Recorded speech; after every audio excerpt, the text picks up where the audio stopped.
What is going on, guys? So today I'm going to show you a quick video on how to replace the rear caliper and rotor on a Dodge Durango RT with the SRT Brembo rotor and caliper. So just like the front, I went with the Powerstop Z26 drilled slotted with the Z26 brake pads, and I'm actually just kind of going through assembling the calipers right now to get everything ready to go. But I just wanted to show you guys real quick. After you get the car jacked up, get it on a stand, I always slide the wheel underneath just for extra safety. Get the wheel off, and this is where we are at right now. I'm assuming that you know how to do all that, so I'm not going to go over it. But here's where we're at now. The first thing I'm going to do, once I unwrap the calipers, I'm going to set them down. I'm going to get the clips that hold everything together, and then the pins. And so what we do here is we get the brake pad grease on the back sides of the brake pads, slide them into place so that the holes here are facing up and lining up with the holes on the caliper. Once we do that, we're going to take these pins and we're going to slide them through.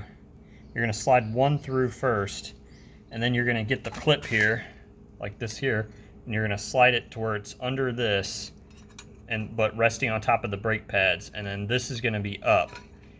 Now, what you're going to have to do is you're going to have to push this down and hold it down, and then slide the second pin over top of it so that it's nice and tight and it holds everything together. So again, what you'll do is you'll grease up the brake pads, put them into place so that the holes on both sides of the brake pads are up. You'll put the first pin in and go all the way through. Then you'll set this clip in and set the bottom part here underneath the pin. This part will be sticking up, so you'll have to hold it down while you push this pin through the caliper hole and brake pad hole, and then hold this down so that the pin slides over top of that all the way through. And you'll have to tap these with a hammer to get them all the way through, but that basically locks everything into place. Alright guys, so once we get the caliper assembled and ready to go, we're going to go over here to the Durango, and you're going to find back here, you're going to find the brake line and where it bolts up, which is right there. I got the wrench on it. It is a 15 millimeter, and you're going to loosen that and unscrew it all the way. Make sure you have a catch can under here to catch brake fluid, and make sure you got another pad, because this stuff, especially if your floor is epoxied, it'll eat that epoxy up. And we're going to loosen this, unscrew it completely, and get the brake line off, and just let it dangle over the drain pan. Alright, so brake line is detached right there. You can see it is draining.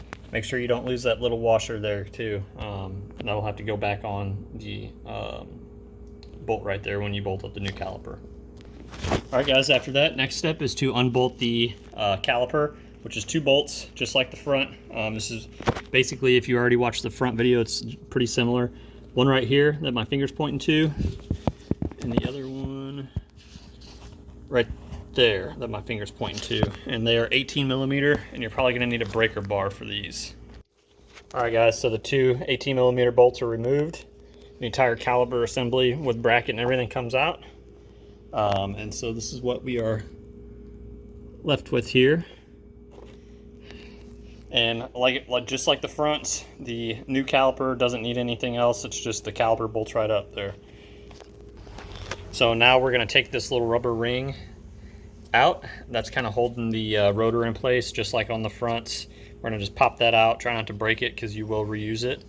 And once we pop that out, we can take this caliper off, which it may need a couple bangs with the hammer in these areas here just to kind of loosen it up, since it's been on there a little while. Alright, so the rubber ring's out. Just clean it off a little bit, because we'll reuse it. Like I said, we're going to give this a few taps, pop off the rotor. Alright guys, after some bangs, we got the rotor off. So now we're going to go over here to the new rotor, and we're going to spray it with some brake clean, get all the coating off of it.